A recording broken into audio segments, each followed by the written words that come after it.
আসসালামু আলাইকুম।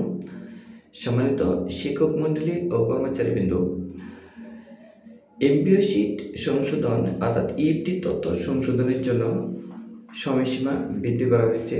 যে সকল স্যার ম্যাডাম দ্বিতীয় লটে, তৃতীয় লটে, চতুর্থ লটে, পঞ্চম লটে বেতন পেয়েছেন এবং যে সকল স্যার ম্যাডামদের বিভিন্ন ধরনের তথ্যে ভুল ত্রুটি আছে, তাদের তথ্য সংশোধনের জন্য আপনার তথ্য সংশোধনের সময়সীমা বৃদ্ধি করা হয়েছে। আর এই সময়সীমাটি আগে ছিল 6/3/2025 তারিখের মধ্যে প্রতিষ্ঠান প্রধান অনলাইনে সাবমিট করতে হবে।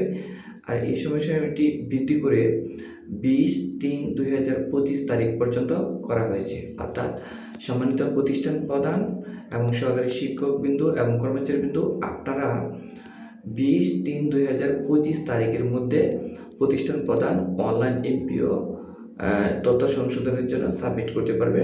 এই সময়সীমাটি বৃদ্ধি করা হয়েছে। অনেক স্যার ম্যাডামে আমাদের ফেসবুক পেজে, হোয়াটসঅ্যাপে এবং আমাদের ইউটিউব চ্যানেল কমেন্ট করতেছিলেন যে সার্ভারজাত সমস্যা আছে, আপনাদের সময়সীমা বৃদ্ধি করা হবে কি না। অলরেডি আমরা তথ্যটি পেয়েছি।